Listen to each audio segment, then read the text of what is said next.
Hello दोस्तों, complete notes trust और cell पे मैं शुभम कुमार आपका स्वागत करता हूं।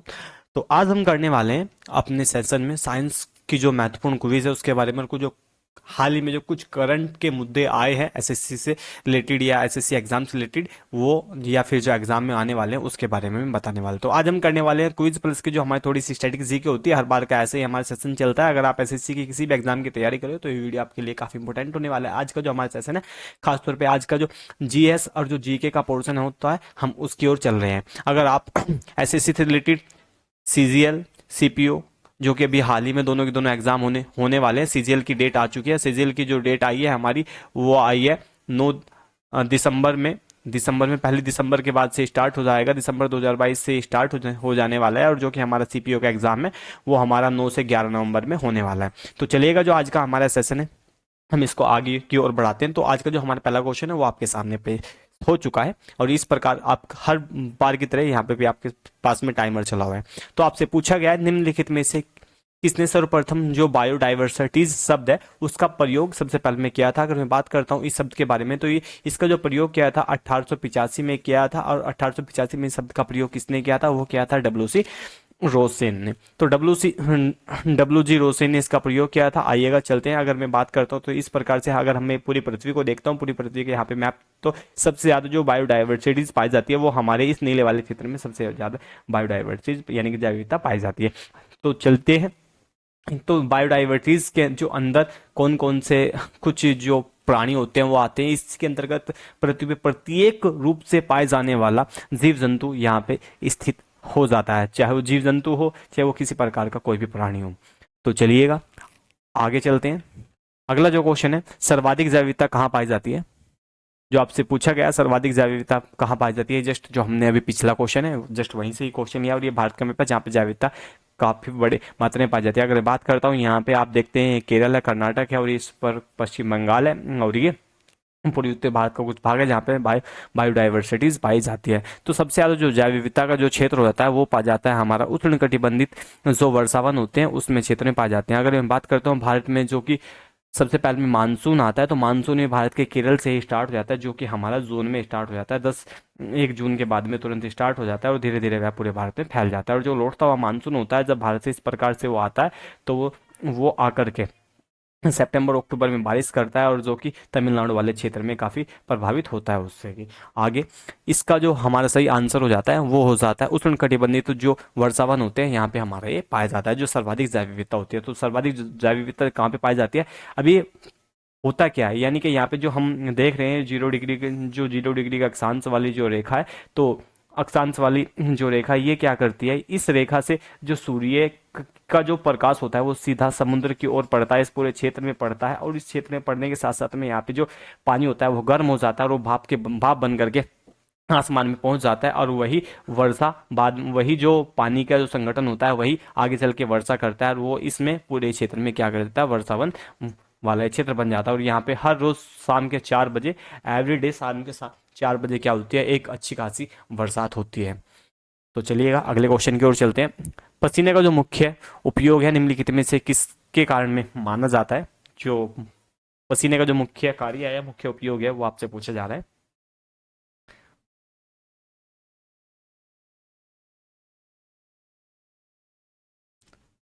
तो जो पसीने का मुख्य उपयोग है वो किस प्रकार से होता है? यह है हमारा जो शरीर होता है ना, उसको नियंत्रित, उसके जो ताप नियंत्रण होता है, यानी कि बॉडी टेम्परेचर को नियंत्रित यानी कंट्रोल करने का कार्य करता है। आइएगा चलते हैं। तो इसको कंट्रोल कौन करता है? तो इसको करता है हाइपोथैलेमस। ये हाइपोथैलेमस क्या होता है? ये हाइपोथैलेमस हमारे माइंड में एक छोटा सा पार्ट होता है, वही हमारे इस पूरे बॉडी कंट्रोल को क्या करता है, नियंत्रित करता है। तो अगर मैं बात करता हूँ तो यहाँ पे लिखा हुआ हाइपोथैलेमस अग्र मस्तिष्क का एक भाग होता है। यह शरीर का ताप नियंत्रित करता है। यह जटिल थर्मोस्टेट तंत्र द्वारा शरीर के ताप को लगभग 37 डिग्री तक रखता है। 37 डिग्री सेंटीग्रेड तक ये बनाए रखने का कार्य करता है। अगर मैं हाइपोथैलेमस की बात करता हूँ तो ये हमारा पूरा, अगर मैं मस्तिष्क मानता हूँ तो मस्तिष्क का एक पार्ट होता है। ये यहाँ पे छोटा सा पिट्यूटरी ग्रंथि होता है। पिट्यूटरी ग्रंथि के अंतर्गत ही हमने यहाँ पे ये जो पूरा ये हाइपोथैलेमस है। हाइपोथैलेमस क्या करता है? हाइपोथैलेमस हमारे बॉडी जो कंट्रोल होता है उसको नियंत्रित करने का कार्य करता है। अगर मैं एक और पिक्चर देखने की कोशिश करता हूँ तो यहाँ पे हमारा पूरा ब्रेन है। ब्रेन का ये कुछ हमारा पार्ट्स है, और इस पार्ट्स में भी हमने फिर से वही पार्ट लिया जो कि हम अभी पीछे पीछे देख के आ रहे हैं। तो यहाँ पे हमने क्या देखा था, हाइपोथैलेमस ये सबसे बड़ा जो वाला भाग होता है, ये वाला जो पार्ट होता है, इस पार्ट में से वही हमने यहाँ पे भी देखा है। तो हाइपोथैलेमस क्या करते हैं, मुख्य रूप से जो हमारे हार्मोन्स होते हैं, यानी कि बॉडी टेम्परेचर को जो नियंत्रित करने वाले हार्मोन्स होते हैं, उनको नियंत्रित करने का कार्य करता है। अगर मैं अगले क्वेश्चन की बात करता हूँ तो आपसे अगला क्वेश्चन फिर से जैव विविधता से पूछा जा रहा है। तो जैव विविधता मापने के लिए गणितीय जो सूचकांक निम्नलिखित में से कौन एक स्थानीय स्तर पर किसी समुदाय आवासीय क्षेत्र के माध्यम प्रजाति की विविधता को दर्शाता है। तो जो इसका सही आंसर हो जाता है वो हो जाता है अल्फा सूचकांक। जो अल्फा सूचकांक होते हैं वो जो इसकी जैव विविधता की जो इकाई के रूप में माना गया है उसको प्रदर्शित करने का जो कार्य करता है वो करता है अल्फा सूचकांक। तो चलिएगा, अगर मैं अगले क्वेश्चन की ओर चलता हूँ यहाँ पे, तो अगला क्वेश्चन क्या कहता है, जैव विविधता का अर्थ क्या है। आपसे पूछा जा रहा है कि जैव विविधता का अर्थ क्या है।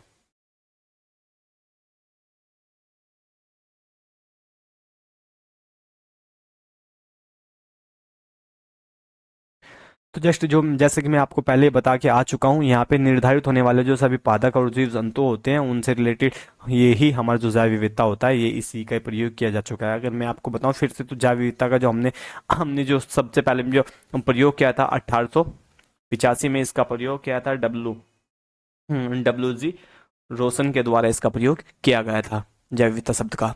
अगर मैं अगला जो हमारा क्वेश्चन है वो है ग्रेफिन होता है, आपसे पूछा जा रहा है।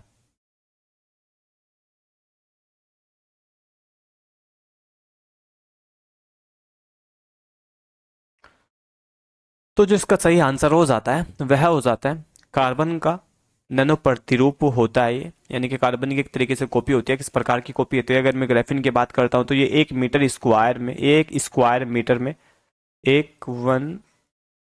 वन मीटर स्क्वायर में ये मात्र 0.77 ग्राम होता है, यानी कि 1 ग्राम से भी कम इसकी एक बहुत पतली सी चादर बनाई जा सकती है। अगर मैं बात करता हूँ यहाँ पे, तो ये आप यहाँ पे इस प्रकार से देख सकते हैं। अगर मैं इसके मुख्य कार्य और इसके अन्य उपयोगों की बात करता हूँ तो यहाँ पे किस प्रकार से अगर इसका जो काम होता है वो क्या होता है, ये एक जंग रोधक के रूप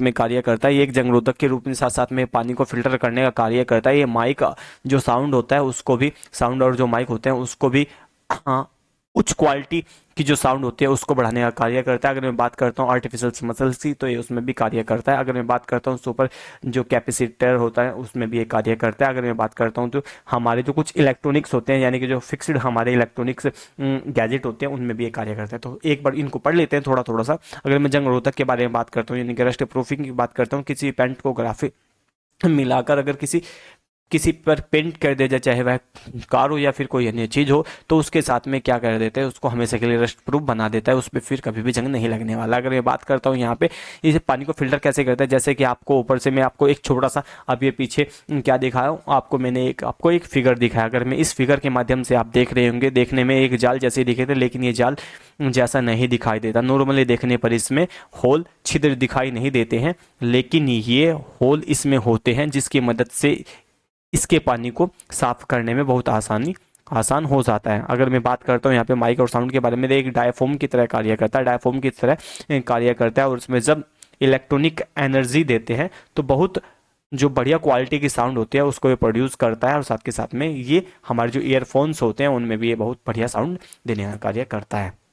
अगर मैं बात करता हूँ आर्टिफिशियल्स जो मसल्स होते हैं उनके बारे में, ये बहुत ही फिक्स्ड होते हैं और इसका फायदा आर्टिफिशियल्स बनाने में किया जाता है। तो यहाँ पे देख सकते हैं। अगर मैं बात करता हूँ तो सुपर जो कंडक्टिविटी होते हैं, जिस प्रकार के, अगर मैं चार्जर की बात करता हूँ तो यहाँ पे भी हमने एक चार्जर का उदाहरण लिया। अगर मैं किसी मोबाइल फोन को, जैसे कि आजकल हम 1-1 घंटा या फास्ट चार्जर का प्रयोग किया जा रहा है, फिर वो इसी प्रकार से डाउन हो जाते हैं। अगर इसका प्रयोग चार्जर के रूप में किया जाता है तो मात्र मोबाइल को 10 से 15 मिनट चार्जिंग करने पर, 5 से 10 मिनट चार्जिंग करने पर वह 10 से 15 दिनों तक के लिए इस्तेमाल किया जाए, उसे बार बार चार्ज करने की आवश्यकता भी नहीं पड़ेगी। तो इस प्रकार इसको किस प्रकार से यूज किया जाता है, इस पे हम बैटरी के रूप में प्रयोग कर सकते हैं और ये फास्ट चार्जर की तरह ही कार्य करेगा। ये जो फास्ट चार्जिंग है उसका एक नया फीचर है। अगर मैं बात करता हूँ यहाँ पे जो हमारी फिक्स्ड इलेक्ट्रिसिटी होती है, अगर हम इसको अगर कोई भी सामान होता है, कंपोनेंट होता है, अगर ग्रेफाइट का उसमें इस्तेमाल किया जाता है, उसका जो साइज होता है वो साथ के साथ में छोटा तो हो ही जाएगा, साथ में जो उसकी हीटिंग की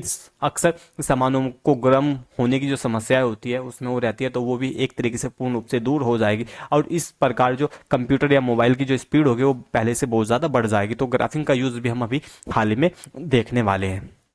अगले क्वेश्चन की ओर चलता हूँ मैं।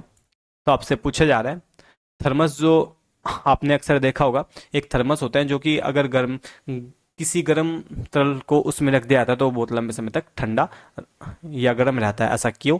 उसके जो कारण है आपसे पूछा जा रहा है।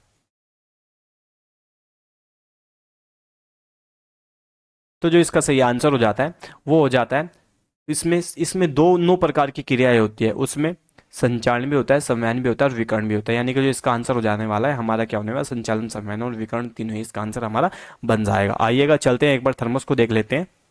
तो इस प्रकार से हमारे पास में एक थर्मस लिया गया है जिसमें कि हमने एक बाहर से एक प्लास्टिक रखी है।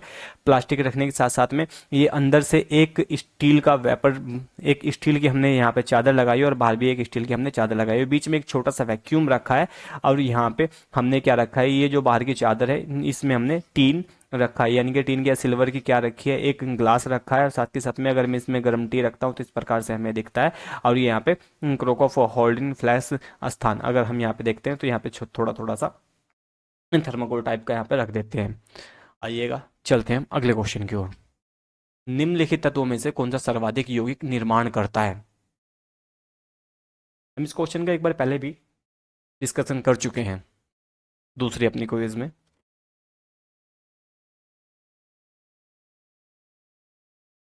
अगर मैं बात करता हूँ यहाँ पे जो सर्वाधिक यौगिक का निर्माण करता है, तो वह जो सर्वाधिक यौगिकों का निर्माण करता है वह है कार्बन। और कार्बन को अगर मैं बात करता हूँ तो कार्बन होता है C612, ये होता है। अगर हाइड्रोजन की बात करता हूँ तो 1H2 होता है। नाइट्रोजन की बात करता हूँ तो ये नाइट्रोजन को N से प्रदर्शित करते हैं, ऑक्सीजन को O से प्रदर्शित करते हैं। तो इस प्रकार से अगर मैं देखता हूँ यहाँ पे, तो इस प्रकार से जो कार्बन के सबसे ज़्यादा यौगिक होते हैं वो यहीं पे होते हैं। अगर मैं बात करता हूँ यहाँ पे जो कार्बन होता है उसके जो सबसे पहले में इसका जो संकेत होता है, कार्बन का संकेत C होता है, इसका परमाणु क्रमांक संख्या 6 होती है और इसके परमाणु संख्या 12 होती है। इसका परमाणु भार भी कितना होता है? 12 होता है। इसके जो अक्सर आपसे पूछ लिया जाता है कि जो कार्बन के समस्थानिक होते हैं, कार्बन के जो समस्थानिक होते हैं कितने समस्थानिक होते हैं, तो कार्बन के 3 समस्थानिक होते हैं। कौन कौन से होते हैं? C612, C613 और C614 इसके समस्थानिक होते हैं। अगर मैं बात करता हूँ तो यहाँ पे इसकी जो प्रयोग किया जाता है, इसका जो पुरातात्विक अवशेष मिलते हैं जमीन में जिनको अक्सर हम गड़ा हुआ पाते हैं, तो उसकी आयु नापने के कारण भी इसको कार्बन डेटिंग कहा जाता है और कार्बन डेटिंग 14 का वहाँ पे इस्तेमाल किया जाता है। तो अगर मैं बात करता हूँ यहाँ पे फिर से, ये एक लंबी श्रृंखला के रूप में पाए जाते हैं और जिसके कारण ये बहुत लंबे समय तक अलग अलग पदार्थों के साथ में क्या कर लेते हैं, क्रिया कर लेते हैं। अगर मैं बात करता हूँ तो यहाँ पे कार्बन के कुछ जो अन्य प्रारूप है जिसमें कि हीरा है, ग्रेफाइट है, काजल है, कोयला है, ये कार्बन के क्या अन्य रूप है। और इसमें से जो हीरा होता है वो सबसे ज्यादा कठोर और सबसे ज्यादा शुद्ध कार्बन का रूप हमेशा माना जाता है। अगर जबकि मैं ग्रेफाइट की बात करता हूँ तो यह एक मुलायम तत्व, यह एक मुलायम होता है। इसमें कागज पर निशान करने के भी प्रयोग में किया जाता है, जैसे कि हम पेंसिलों का प्रयोग करते हैं तो ग्रेफाइट का इसमें यूज किया जाता है। अगर मैं कागज पर लिखने की बात करता हूँ तो ग्रेफाइट को जो पेंसिलों में यूज होने वाला कोयला है उसको किस नाम से आना होता है, उसको ग्रेफाइट के नाम से जाना जाता है। तो ये क्या होते हैं, ये विद्युत के भी, हीरा जो होता है विद्युत का तो कुचालक होता है, जबकि जो ग्रेफाइट होता है वो विद्युत का क्या होता है, सुचालक होता है। कुचालक और सुचालक क्या होते हैं, यानी कि जिनसे विद्युत प्रभावित हो जाए। अगर कहता हूँ कि दो तार ले लेते हैं, एक अगर मैं एक तार को दूसरे तार से अटैच करता हूँ तो अगर किसी बल्ब को लगा देता हूँ, अगर वो बल्ब जल जाता है तो वो विद्युत का क्या होता है, सुचालक हो जाता है। अगर वो नहीं जल पाता है तो वो क्या है, एक, या लकड़ी की बात करते हैं जिसमें कि विद्युत एक जगह से दूसरे स्थान पर चला जाए तो उसको क्या कहते हैं, कुचालक कहा जाता है। आगे चलते हैं। अगला क्वेश्चन जो है आपसे पूछ रहे, निम्नलिखित अवस्थाओं में से किसमें जो गीले कपड़े सबसे जल्दी सूख जाते हैं? जो गीले कपड़े होते हैं जो सबसे जल्दी सूख जाते हैं, किस आर्द्रता के कारण सूख जाते हैं? आपसे व्यवस्था पूछी गई है। तो जो जस्ट इसका जो आंसर हो जाता है वो है 20% की जो आर्द्रता होती है मौसम के, उसके अंतर्गत जो 60 डिग्री जो टेम्परेचर होता है वहां पे इसका आंसर हमारा हो जाता है। तो आर्द्रता क्या होती है यहाँ पे, इस प्रकार से हम दे सकते हैं कि आर्द्रता थोड़ी सी नमी होती है और नमी जितनी ज्यादा कम रहेगी वायु के अंदर। सर्दियों में क्या होता है, सर्दियों में वायु में जो नमी की मात्रा होती है वह बढ़ जाती है, और जबकि गर्मियों में ये क्या क्या उल्टा हो जाता है। तो इसी कारणवश क्या होता है, गर्मियों में कपड़े जल्दी सूख जाते हैं कंपेयर विंटर्स के। अगले क्वेश्चन की ओर। जब पानी में नमक मिलाया जाता है तो निम्नलिखित में से कौन सा परिवर्तन होता है?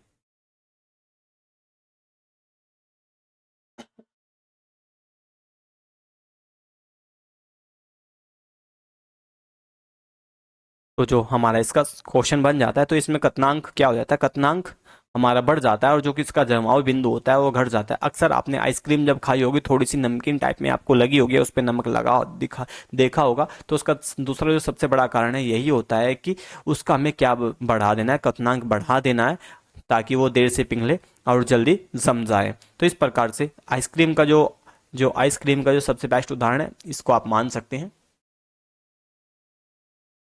नेक्स्ट क्वेश्चन है, दो विभिन्न समुदायों के बीच जो संक्रांति होती है किस क्षेत्र को क्या कहा जाता है?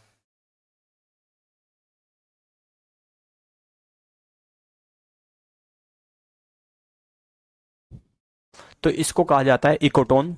ये आखिरकार इकोटोन क्या है, इसके बारे में एक बार हम थोड़ा सा बात कर लेते हैं। आप जैसे कि एक फिगर देख रहे हैं, यहाँ पे आपको इधर काफी घने जंगल चमक रहे हैं और ये वाला जो पूरा पूरा क्षेत्र है इसमें आपको जंगल नहीं चमक रहे हैं। तो ये क्या होता है, जब दो ऐसे समुदाय, यानी कि दो ऐसे समुदाय का मतलब, एक तो जो घने जंगल है उनके बात करता हूँ मैं, दूसरा समुदाय जो कि बिल्कुल ही क्या है, थोड़े से ब्लैंक हो या पहले से उस दूसरे वाले कंडीशन के मुकाबले काफी कम हो।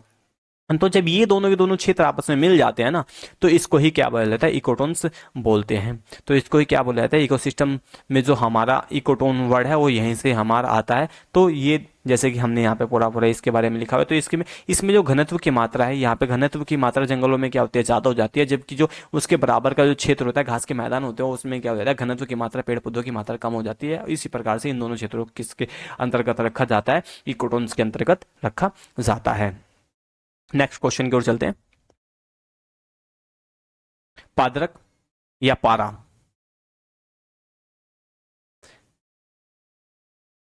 धातु मिश्रण है, आपसे पूछ रहा है। तो जो इसका सही आंसर हो जाएगा वह हो जाएगा, जो पारक होता है युक्त मिश्र धातु होता है।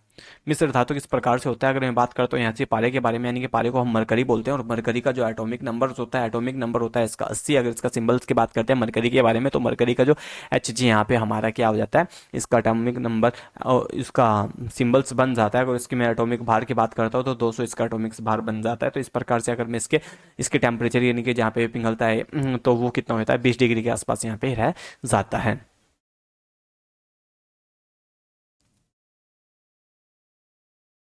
जहाँ पे लिक्विड अवस्था में रहता है वो कौन सा है? ये 20 डिग्री टेम्परेचर है। आई होप यहाँ पे आपको इसमें सबसे ज़्यादा दो ही चीज़ों का ध्यान रखना है। एक तो आपसे पूछा जाएगा कि मरकरी, आपसे कभी कभी पूछ लिया जाएगा कि मरकरी बताओ, मरकरी को किस सिंबल से रिप्रेजेंट किया था, तो आपको बता देना एच जी। और इसका कभी कभी आपसे एटॉमिक मार्क्स पूछता है और एटॉमिक वेट और एटॉमिक नंबर पूछता है, तो यहाँ पे जस्ट आपके सामने है। अगला जो क्वेश्चन है हमारा वो है, तेज हवा वाली रात्रि में ओस नहीं बनती, क्यों?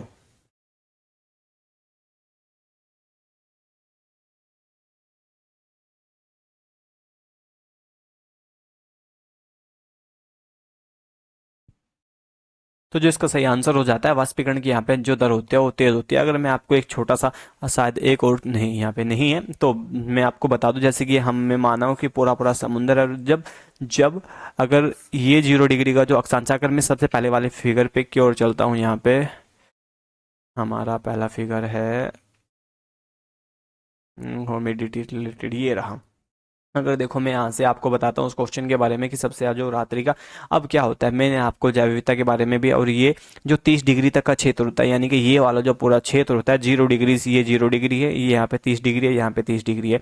तो इस प्रकार से जब ये वाला जो क्षेत्र होता है, यहाँ से गर्मी, यहाँ से क्या होगा, यहाँ से जो पानी है वो पानी ऊपर जाएगा, और ऊपर जाने के साथ साथ में वो क्या होगा, वो अपने साथ में हवा लेके जाएगा, और हवा वो भाप लेके जाएगा, और वो भाप ऊपर जाके किसमें मिल जाएगी? हमारी हमारी वायुमंडल के साथ में मिलकर बादल बनाएगी। और जब बादल बनते हैं तो इस प्रकार से वो क्या हो जाता है, एक दूसरे के साथ में क्या करते हैं, वो क्रिया करके ऐसे स्थानों पे वर्षा करते हैं, वो ऐसे स्थानों पे वर्षा करते हैं जहाँ पे क्या हो जाता है, जैसे कि रेगिस्तान वाले क्षेत्र में काफ़ी आपने देखा होगा कि कभी वर्षा नहीं होती, वो इसका कारण होता है क्योंकि वहाँ पे हाई टेम्परेचर, वहाँ पे ऊपर जो हवा का टेम्परेचर होता है वो हाई टेम्परेचर होता है, जबकि जो नीचे का हो जाता है वो लो प्रेशर होता है। यानी कि जहाँ पे लो प्रेशर होगा वहाँ से तो हवा क्या होगी, ऊपर से नीचे की, नीचे से ऊपर की ओर जाएगी, और ऊपर क्या हो जाएगा, हाई प्रेशर हो जाएगा, और हाई प्रेशर के बाद में इधर जिधर भी लो प्रेशर होगा हवा उधर की ओर ट्रैवल करने लगेगी। और फिर जहाँ पे भी नीचे अब इस हवा को क्या आना है, नीचे आना है, और नीचे आने के साथ साथ में ये क्या करेगी, थोड़ा सा अपने साथ साथ में जो भूमध्य रेखा के आसपास का क्षेत्र है वहाँ पे काफ़ी बड़ी मात्रा में क्या करेगी, हवा का निर्माण, वर्षा का निर्माण करेगी, और यहीं पे सबसे ज़्यादा क्या हो जाएगा, वन पाए जाते हैं इस प्रकार से क्षेत्रों में। तो आप थोड़ा समझाने की मैंने कोशिश किया है कि यहाँ पे सिर्फ आपको हाई टेम्परेचर और लो टेम्परेचर को एक बार में किसी वीडियो में आपको अच्छे समझाने की कोशिश करूँगा, ताकि मैं आपको ये वीडियो अच्छे से बना के समझा सकूँ। तो चलते हैं अगले क्वेश्चन की ओर चलते हैं। तो जो हमारा अगला क्वेश्चन है, अगस्त 2022 में किस देश ने सफलतापूर्वक पहली सौर वेधशाला है कुआफू वन जो लॉन्च हुई है वो किस देश ने किया हुआ है? आपको सीधा सीधा कुआफू नाम से समझ गए होंगे कि क्या तो ये किसका होगा, रूस का होगा या चाइना का होगा, अमेरिका का या जर्मनी का तो ये हो नहीं सका, क्योंकि ये नाम ही ऐसे अवस्थित प्रतीत हो रहा है। तो इसका जो सही आंसर हो जाता है वह कौन सा आंसर हो जाता है, इसका चाइना इसका आंसर हमारा हो जाता है। अगर मैं चाइना की बात करता हूँ तो चाइना ये भारत से भी लगा हुआ है, नेपाल से भी लगा हुआ है, भूटान से भी लगा हुआ है। अगर मैं इधर बात करता हूँ तो म्यांमार से, वियतनाम से, लाओस से, और फिर ये यहाँ पे दक्षिणी चीन सागर से भी लगा हुआ है। अगर मैं ऊपर की बात करता हूँ तो यहाँ पे आप इसको नॉर्थ कोरिया से देखते हैं, इधर से रसिया, ये अमूर नदी है यहाँ पे, जो कि एक अमूर नदी है, वो उसके साथ में जल सीमा बनाती है काफ़ी बड़ी मात्रा में। इधर ये मंगोलिया बन जाता है, मंगोलिया के साथ में सीमा साझा करता है, और फिर से यहाँ पे कजाकिस्तान वगैरह एक दो देशों और हो होते हैं, उनके साथ में भी सीमा बनाता है। और यहाँ पे आप पाकिस्तान भी देख रहे होंगे, इसके साथ में भी क्या बनाता है, सीमा बनाता है। तो अगर मैं बात करता हूँ जो चाइना की राजधानी है, वो चाइना की राजधानी यहाँ पे पड़ जाती है बीजिंग। ये चाइना की राजधानी क्या हो जाती है, चाइना की राजधानी हो जाती है बीजिंग। इस प्रकार से जो इसने अपनी पहली वेधशाला है कुआफू वन लॉन्च, जो इसका लॉन्च किया है वो किस देश ने किया है, वो किया है चाइना ने। नेक्स्ट क्वेश्चन, जो 37वें राष्ट्रमंडल खेलों की मेजबानी करने वाला कौन सा राज्य होगा?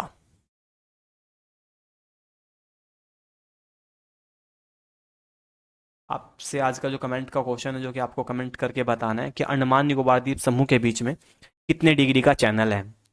आपसे पूछ रहा हूं मैं कि अंडमान निकोबार द्वीप समूह के बीच में कितने डिग्री का चैनल है,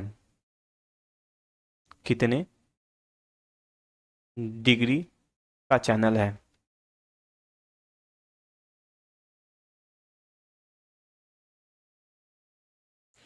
अंडमान निकोबार, तो इसका जो सही आंसर हो जाता है वह हो जाता है गोवा। और गोवा की राजधानी क्या होता है, गोवा की राजधानी है पणजी। तो इसका जो सही आंसर हो जाता है वो हो जाता है गोवा। अगर मैं बात करता हूँ तो राजस्थान की जो राजधानी है, तो राजस्थान की राजधानी जयपुर है। और अंडमान निकोबार द्वीप समूह की राजधानी क्या है, आपको वो भी कमेंट करके बताना है। और यहाँ पे कलपोंग, अंडमान निकोबार द्वीप समूह में सिर्फ एकमात्र नदी है कलपोंग नाम से एक नदी है, जो कि सैंडल पिक्स हाईएस्ट, जो कि हाईएस्ट क्या है वहाँ की पर्वत श्रृंखला है, या पर्वत जो चोटी है वहां से निकलती है, कलपोंग नाम की ये नदी है। और राजस्थान में भारत की जो सबसे लंबी विश्व की जो सबसे लंबी नहर है, इंदिरा गांधी नहर, जो कि इंदिरा गांधी नहर है, वो कहाँ पे स्थित है, वो जो इंदिरा गांधी नहर है वो राजस्थान के अंतर्गत ही स्थित है। तो अगले क्वेश्चन की ओर चलते हैं। ग्लोबल हंगर जो इंडेक्स 2022 है, भारत को कौन सा स्थान मिला है, आपसे पूछ रहे हैं। तो यहाँ पे कुछ स्थान दिए गए हैं।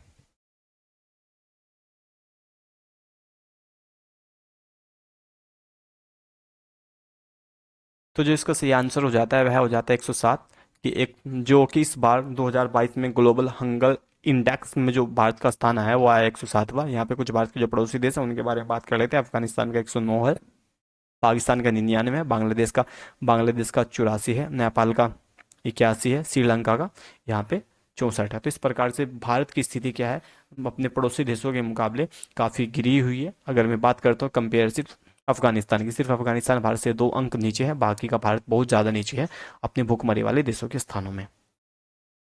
नेक्स्ट क्वेश्चन, जलयुक्त गिलास में तैरता हुआ बर्फ का टुकड़ा जब पिघलता है तो पानी का जो स्तर होता है वो किस प्रकार से रहता है, यानी कि वो परावर्तित होगा या अपरावर्तित होगा, या ऊपर जाएगा नीचे जाएगा, या नीचे या ऊपर जाने का, या जो भी है।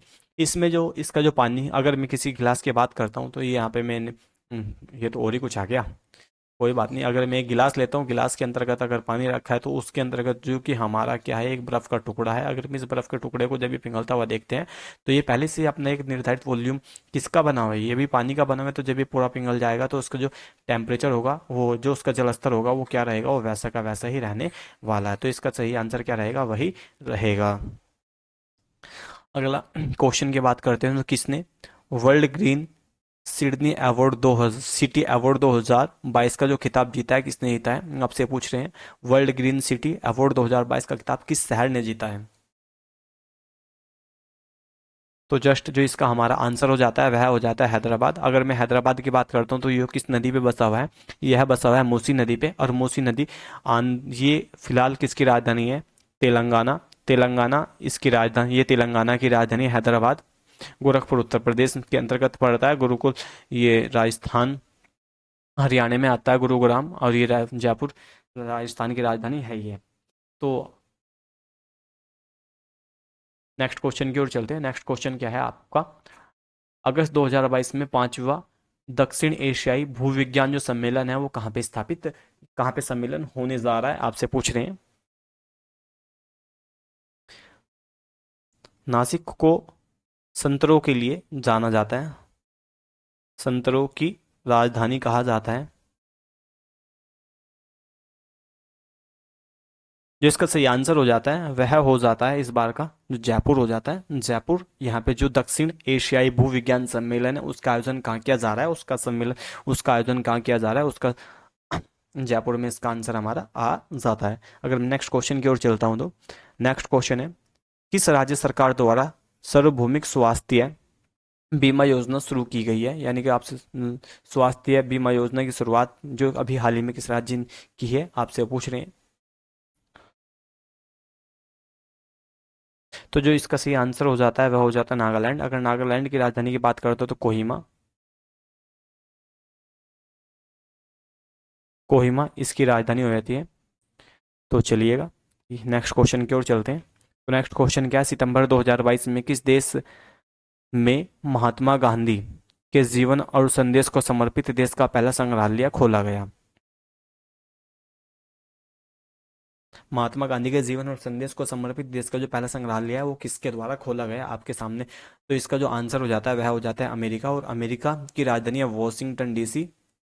वॉशिंगटन डीसी इसकी राजधानी है, डी सी इसकी राजधानी हो जाता है। रूस की राजधानी मॉस्को है। और चीन की बीजिंग है, इसकी ब्रासीलिया है, ब्राजील की।